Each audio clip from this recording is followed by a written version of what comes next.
Welcome back, guys. Thanks for joining me here on my channel, Stephen Sturgill. Trying something a little bit new today.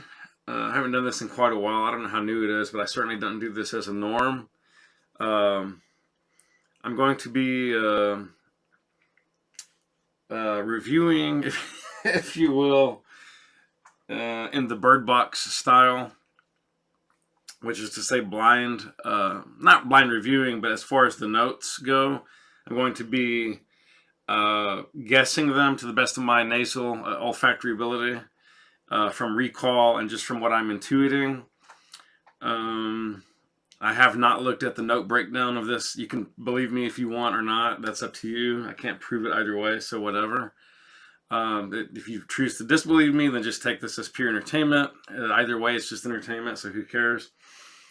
Now, this was my scent of the day. Was it yesterday or the day before yesterday? I think yesterday. If it wasn't yesterday, it was for sure the day before. At any rate, this is Rude Elements by Kerosene John, a former YouTube reviewer who blew up really big in the niche indie scene of perfumery. If you see me looking down, I apologize. I'm just looking for my bottle, my little mini decant. There it is. Now, I just literally sprayed about the last of it. I'm trying to get the last little bit out. Oh, man. Oh, boy. Okay, guys, back. Sorry for the weird edit. This is the best I could do for a blindfold a la Bird Box. Just found a shirt lying around. So in honor of the Bird Box style of reviewing, here goes the notes to John Kerosene's Rude Elements. And then we'll get into the review. And I won't keep this on for the whole review. That'd be weird. Okay, what I get from my nose, I could be wrong. Again, I have not seen the official notes breakdown. I think there's just a tiny bit of oud in here. A little bit funky, but it's very, very dialed way back. It's very minute in the base. I think there's something like grapefruit and or neroli. I think there may be something like pink pepper in here. There's something like an ozonic quality to it, something like a slightly mildly aquatic, but more like ozone type vibe to it. Not sure if that's in there or not. What else? I think there may or may not be tonka bean.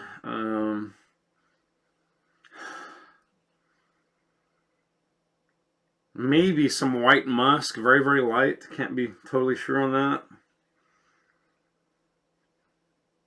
There could be some kind of very, very mild, light floral, very crisp, very light.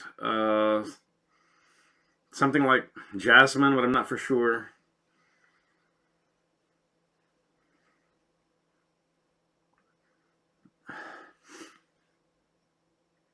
I don't think I'm smelling vanilla. Maybe that's the tonka bean. There's almost something like a baby hint of vanilla in here, but it's probably just the tonka playing tricks on me with mixing with the neroli or the grapefruit or blood orange or something like that in here. I can't quite be sure. Maybe just a barest hint of patchouli. Not sure on that one either. Wears very close to the skin. It's not exactly a powerhouse in terms of projection. I have to get quite close to get the full profile to my nose. That's going to do it for this silly Bird Box style reviewing in the dark. Again, this was my scent of the day. And it's an interesting scent. We'll look at the real notes here in a minute. It's an interesting scent, but I would, for myself, as for the money involved, I think this one is a little bit of a miss more than a hit for a couple of reasons. Again, it's a fine scent. Don't get me wrong. It's interesting. It's very well crafted. In general, but it has some significant flaws for me. Uh, and again, this is just my opinion, guys. I don't get paid either way. I don't make a nickel either way. I mean, look, I conceptually love John's entire line, and it's a fabulous house, no doubt. Please get your nose on anything from Kerosene. Uh, it's okay. Let's start with the positives before I delve into some of the significant negatives. It has a certain elegance about it as it begins to open up and develop. It's a very elegant scent that reminds me in some ways of Versace the Dreamer. I'm not saying they smell anything alike. That's not the point. But they have some similar terrain they're traversing. Excuse me, it's traversing. They are. There is a little bit of similarity between their note breakdowns. I mean, just in terms of color, texture, and sort of similar airspace. I'm not at all suggesting they're like Bobsy twins or anything like that. Far from it. They have a similar degree of subtle complexity that doesn't necessarily hit you at first, but then the more you think about it, you're getting different kinds of layers, colors, textures, smells, blending into a very unique matrix. They're both sweet. They're both a little bit fougere, a little bit gourmandy, a little bit fruit freshy. Versace Dreamer, not so much with the fruit, but definitely a little bit freshy in a weird way, if you think about it. It has a little bit of that ozonic, metallic tobacco with the iris, sort of giving it a light-hearted playfulness. The Root Elements has that. It also has a little bit of the same kind of vibe that Green Irish Tweed would give you. And even to a lesser extent what Aventus would give you, but not nearly, not smelling anything like that. I don't think there's any pineapple in here. I don't think there's any birch. There's no smoke. It's not that type of scent, but it has that kind of almost niche type delivery and very specific kind of elegance to it.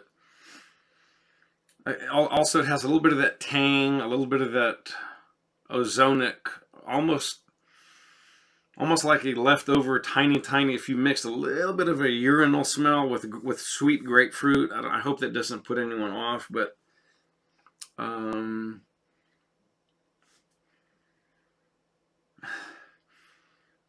there's some kind of mineral note in here. I can't quite tell what that is. A metallic note, maybe? Can't really tell yet. We'll look at it later. But at any rate, again, good scent, elegant, interesting, all of the above, no doubt. But I think it has, unfortunately, at this price point, some pretty significant flaws that would give me pause to cause before I at least bought a bottle. I mean, by all means, guys, if you got just money popping out your ears, just go ahead and send off for the bottle.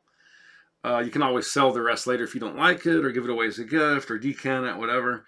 But I would honestly recommend you start with either a decant or a sample. I cannot honestly recommend this as a blind buy, just for a couple of reasons. One, I definitely know this will not be to everyone's liking. Not that it's so divisive or anything. I just don't think it's going to end up playing to a lot of perfume lovers' preferred. It's not going to be in their ultimate preferred lane, or it's not going to strike their most important chords. I think others will love it, no doubt, or will at least like it very much. But significant flaws. Longevity was pretty bad on my skin. I would say well below average for niche indie and high dollar designer scents. I only got about 4 hours out of the scent, and after that it was just the merest faded skin scent, like where I literally had to just strain to smell it on skin. And honestly, past the first hour, I got like almost zero projection. I could smell it on skin quite easily if I went up to the skin, but like out here, zero projection past about an hour, maybe an hour 15. And even at that point, it had been markedly reducing, like every 10 to 15 minutes, just a little bit, just not a lot, just a little bit. And so by the 2 hour mark, it was really, for me personally, it was like wearing an aftershave balm. It was that hard to smell. Other people may have smelled it. I can't be sure of that. I can't guarantee that, or guarantee it's not the case. I didn't smell it past into the second hour hardly at all. Maybe just the barest whiff occasionally. By the third hour, I couldn't smell it at all.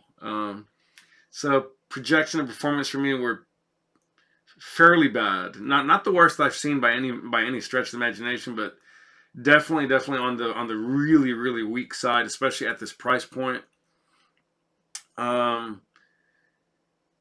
Yeah, and ultimately, also the scent itself didn't knock me out of my socks. It never gave me a eureka moment or a wowza moment. Never blew me away. Never grabbed me by the jugular and said, "God, you've got to get out there and buy a bottle." But there's a lot of scents like that. So I'm not just trying to sandbag on Rude Elements at all. That's not my point. I'm just saying, for me personally, it didn't wow me in any facet, way, or shape, or form. And also, there's a little element in here. I'd say maybe about 1/6 or 1/7 of this smells nearly identical to Creed's Royal Oud. Just FYI, that type of scent vibe is very much here and accounted for. But feel free to disagree. This is my 2 cents. Anyways, that's going to do it. Before we go, I will look at the official notes breakdown and see how I did as a comparison. And then that's it. We're going to wrap it up. Main accords are citrus, oud, woody, powdery, fresh, spicy, and amber. Now let's see how I did on my scent deduction. Bitter orange. That's very close to, I mentioned bitter grapefruit, sweet grapefruit. I also mentioned neroli. I would say that's about a 90% hit for me, in my opinion. I mentioned oud. That's the number 2 ingredient. Amber, I don't recall if I mentioned amber or not, but I did recall warm musk and tonka bean, which together create a very amber type vibe. I also mentioned vanilla as a possibility. It has vanilla. I hit that one on the head. I mentioned jasmine. I got that wrong, but it does have 2 florals, so I kind of was hitting in the exact same airspace. It does indeed have lavender and iris. And it has sandalwood, which gives it that little creaminess, which I mentioned tonka bean. Sandalwood and tonka bean very much semi-straddle a lot of the same airspace. So I think overall, guys, I did pretty rootin' tootin' good for a blind detection. Just my opinion. I'm not trying to toot my own horn, but I think based on this official notes breakdown, I think I honestly came fairly exceptionally close. But that's going to do it. Anyways, you may love it more than I did. The performance was by far and away the overwhelming factor for me not to either want to buy this as a bottle nor recommend it too much, at least not as a blind buy. I also just would caution anyone going to buy the bottle, just be aware performance is probably going to be a serious issue with this frag. Other than that, it does smell elegant and it is quite interesting. Reminds me of something I can't put my finger on. I'll do some more R&D, but I'm not saying it's a copy or a clone of anything out there, not at all. But it does really remind me of something else out there that I've smelled. Cannot for the life of me remember what that is. Anyways, get your house, definitely, guys. On the house of Kerosene, John has so many very lauded and much praised scents, and this is just one of many. Not trying to sandbag on this frag, nor especially on the house, nor on John. John is a great guy with a remarkable house and many remarkable scents to choose from. Please get your olfactory senses on any scents from his house. But if I were to recommend one to start with, if you like tobacco or you like spice, if you like cinnamon, get your nose on copper skies, for the love of God, and start from there. Walk by the Sea, very much praised in recent reviews. That's going to do it. Catch you next time. If you like, please subscribe. Click the bell, for the love of God, for future updates, or you will not know when I'm dropping fresh content. Thanks so much, guys. Love you. Couldn't do it without you. We will see you down the road. Spray often. Spray well. Live life on your terms, baby. It's too short or too long. Peace out.